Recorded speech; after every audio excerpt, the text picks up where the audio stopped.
like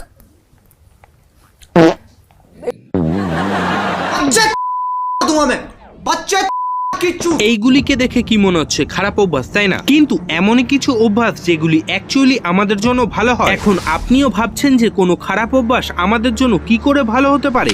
এই প্রশ্নের উত্তরই তো আজ আমি আপনাদের জন্য এনেছি। এই ভিডিওটাতেই জানতে পারবেন যে এমনই কিছু খারাপ অভ্যাস যেগুলিকে পুরো দুনিয়া খারাপ মনে করে, বাট ওইগুলি আসলেই আপনার আর আপনার হেলথের জন্য ভালো হয়। আর এইগুলিকে জানবার পর আপনিও এটাই বলবেন মজা আয়া।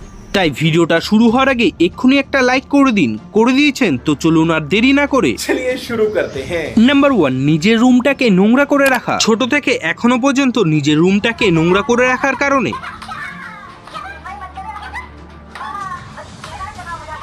এমন ধুলাই তো আপনাকেও খেতে হয়, কিন্তু কি করবেন, এটা আপনার অভ্যাসে পরিণত হয়ে গেছে। এই বিষয়টা শুধু আপনারই নয় বরং আপনার মতো অনেকেরই হবে। একটা ক্রিয়েটিভ মাইন্ডে বহু আইডিয়া ঘুরতে থাকে, যার কারণে এমন লোকেরা স্ক্যাটার্ড ব্রেন আর মেসি হয়। এমনটা শুধু আমার মুখের কথাই নয় বরং সায়েন্টিফিক প্রমাণও আছে। যদি আপনার একটা নোংরা ঘরে থাকার অভ্যাস আছে তাহলে আপনার ইমিউনিটি সিস্টেম অন্যদের থেকে আরো বেশি স্ট্রং হবে আর আপনার ডাস্ট অ্যালার্জির প্রবলেমও হবে না। নাম্বার 2, শাওয়ার স্কিপ করা মানে স্নান না করা। দুনিয়ার সব স্কুলের বায়োলজি, হেলথ এন্ড হাইজিন চ্যাপ্টারে প্রতিদিন স্নান করার অ্যাডভাইজারি আপনি নিশ্চয়ই দেখতে পেয়ে যাবেন। যদি আপনি ডেইলি স্নান না করেন তাহলে তো আপনার বন্ধু আর পরিবারের লোকেদের রিয়াকশনটার সঙ্গে রিলেট করতেই পারে। এখন তো 10 দিন পর্যন্ত স্নান না করাটা তো ঠিক নয়। ব্যাকটেরিয়া ডেভেলপের কারণে আপনার বডি থেকে শুধু দুর্গন্ধই ছড়াবে না বরং আপনি অসুস্থ হতে পারেন। বাট 1-2 দিন স্নান না করলেও চলবে, বিকজ এটা আপনার জন্য খুবই ভালো হয়। কারণ প্রতিদিন মানুষের স্ক্যাল্পে কিছু এসেনশিয়াল অয়েল সিক্রিট হয় যেটা আমাদের স্কিন আর চুলকে স্মুথ আর হাইড্রেট করে রাখে। যখন আপনি স্নান করেন তখন আপনি আপনার ডেড স্কিন সেলসের সঙ্গে সঙ্গে এই অয়েলটাকে পরিষ্কার করে দেন। বেশি স্নান করলে আপনার স্কিনটা ড্রাইও হতে পারে। ওইখানেই অল্টারনেট ডেতে স্নান করলে স্কিন নরমাল দিনের থেকে বেশি হাইড্রেট থাকবে।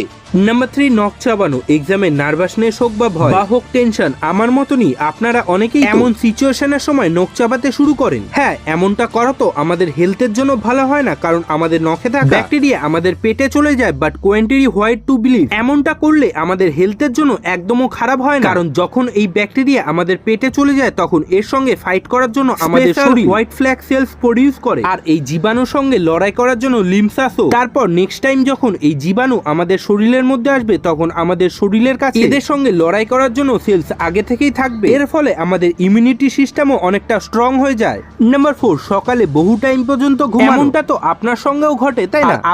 আপনাদের প্যারেন্টসরা কত কিছুই না বলে, কামচোর, কুম্ভকর্ণ আর কত না কিছু। এই ভিডিওটাকে আপনাদের প্যারেন্টসদেরকে নিশ্চয়ই দেখাবেন। সায়েন্টিস্টদের অনুযায়ী দেরি করে শুয়ে থাকা আপনার হেলথের জন্য অনেকটা ভালো হয়। স্ট্যানফোর্ডের রিসার্চ অনুযায়ী সকালে তাড়াতাড়ি ওঠার বদলে নিজের সার্কাডিয়াম রিদিম অনুযায়ী ওটা যত দেরি হোক না কেন, এর কারণেই আপনার মেটাবলিজম হাই থাকে আর আপনার মস্তিষ্ক বেশি এনার্জেটিক আর ফ্রেশ ফিল করে। শুধু এতটাই নয়, আপনার শরীর যতটা ঘুম পাবে ততটাই আপনার মধ্যে স্ট্রেস হরমোনের মাত্রা কম হয়ে যাবে, যার কারণে আপনার ওজন কন্ট্রোলে থাকবে, কার্ডিয়াক ডায়াবেটিসের মতন প্রবলেম কম হবে। নাম্বার 5, স্নান করার সময় হিসু করা। যখন হিসু করার কথা আসে তখন আমাদের বাথরুম ছাড়া আরো 2টি জায়গা ফেভারিট আছে হিসু করার জন্য। একটা হলো নদী বা পুকুরে আর দ্বিতীয় হলো স্নান করার জায়গা। এখন নদী বা পুকুর তো জানি না, বাট স্নান করার সময় হিসু করা অ্যাকচুয়ালি আপনার জন্য ভালো হয়। আপনার ইউরিনের মধ্যে থাকা ইউরিক অ্যাসিড যখন আপনার পায়ের উপরে পড়ে তখন ওটা ফাঙ্গাস ইনফেকশন ছড়ানো জীবাণুদের মেরে দেয় আর আপনার পাটাকে ইনফেকশনের থেকে বাঁচায়।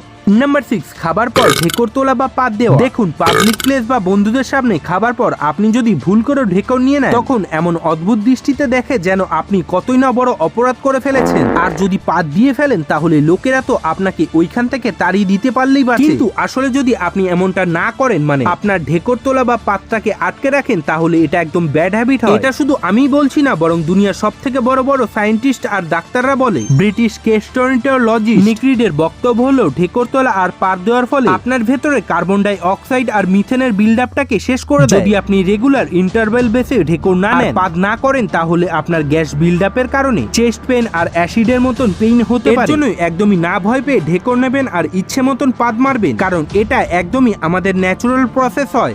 নাম্বার 7, গালি দেওয়া। बात की बुआ फूफा जी ताऊ दीदी मौसी अबे चोमू कोई भी गाली आती है तुझे इसको दे कुत्ते গালাগালি দেওয়াটা কতটাই না খারাপ অভ্যাস হয়, এমনকি অনেক সময় এটা ডিসরেসপেক্টফুল হয়। কিন্তু আপনার চমকে যাবেন, কিছু স্টাডি অনুযায়ী গালাগালি দেওয়া আপনার সাইকোলজি হেলথের জন্য একদম ভালো হয়। একটা স্টাডিতে দুটি গ্রুপ বানানো হয় আর দুটি গ্রুপকে সেম যন্ত্রণাকে 1 থেকে 10 স্কেলের রেটে রেট করতে বলা হয়। একটা গ্রুপে যন্ত্রণা হলে কিছু না বলার নির্দেশ ছিল, অন্য গ্রুপে জোরে জোরে গালাগালি দেওয়ার অ্যালাউ ছিল। স্টাডিতে পাওয়া যায় গালাগালি দেওয়া গ্রুপে সেম যন্ত্রণাকে কম রেটিং দিয়েছিল, মানে হলো গালাগালি দিলে আপনার যন্ত্রণার থেকে কিছুটা রিলিফ দেয়। স্টাডিও বলে গালাগালি দেওয়াটা আপনার চিন্তা কম করতে সাহায্য করে, আপনার মেন্টাল হেলথের জন্য লাভজনকও হয়।